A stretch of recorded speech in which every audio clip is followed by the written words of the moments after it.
Tonight we're going to learn about lines, and there are lots and lots of types of lines. We're just going to cover a few of them. Before we really get into this, we're going to talk about some postulates. So the first one is the segment addition postulate. And the segment addition postulate says if 3 points, A, B, and C, are collinear, so A, B, and C are on the same line, and B is between them, so it goes A, B, C, then AB, the segment AB, plus BC gives me the whole line AC. So if you can see from this diagram, I have A, B, C. So my segment is AC. So point AB, or line, segment AB plus segment BC should give me the whole line. Again, you should think about if I have a line, I cut it someplace, those two pieces, when I put them back together or add the pieces separately, should give me the whole. So let's look at an example.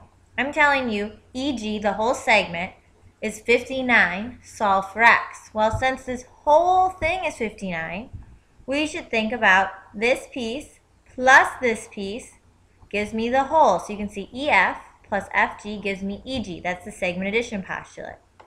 So now let's substitute these values in. EF is 8x minus 14. FG, let me go back to the last slide. FG is 4x plus 1, and EG is 59. We combine like terms, cancel out our constant, and then divide by our coefficient. X is 6. Your turn. Pause the video and give this one a try. Now make sure you read the question closely because it wants to know what J, K, and KL are. So you can't just find X, you got to go one step further. Well, let's see how we did. Again, segment addition postulate tells us piece plus piece gives me whole. So JK plus KL gives me JL, the whole. Substituting in those equations or those expressions, we get 4x plus 6 is 7x plus 15. Combine our like terms, cancel the constant, and cancel the coefficient. We get x is 9. Now remember, I mentioned we have to go a step further because they want to know what JK and KL are. Which means we have to use the substitution property. So JK is 4x plus 6. So we're going to put 9 in for x and solve. JK is 42.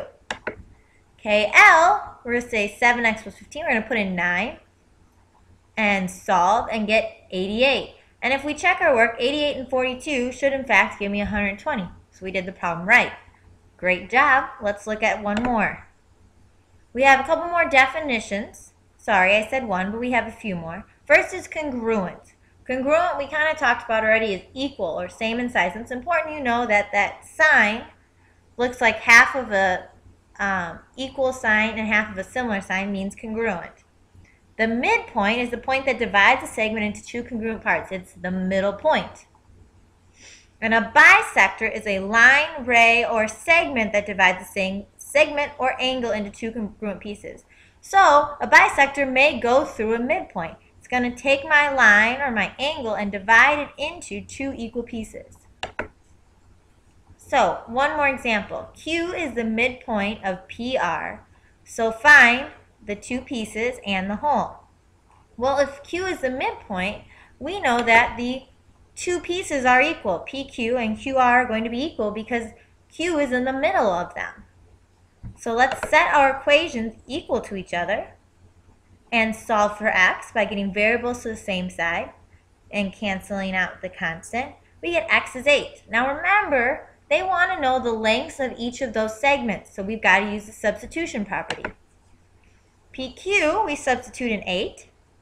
We get it's 41. QR, we substitute in 8 as well for x, and we get 41. And that should make sense. They should be equal because Q is in the middle.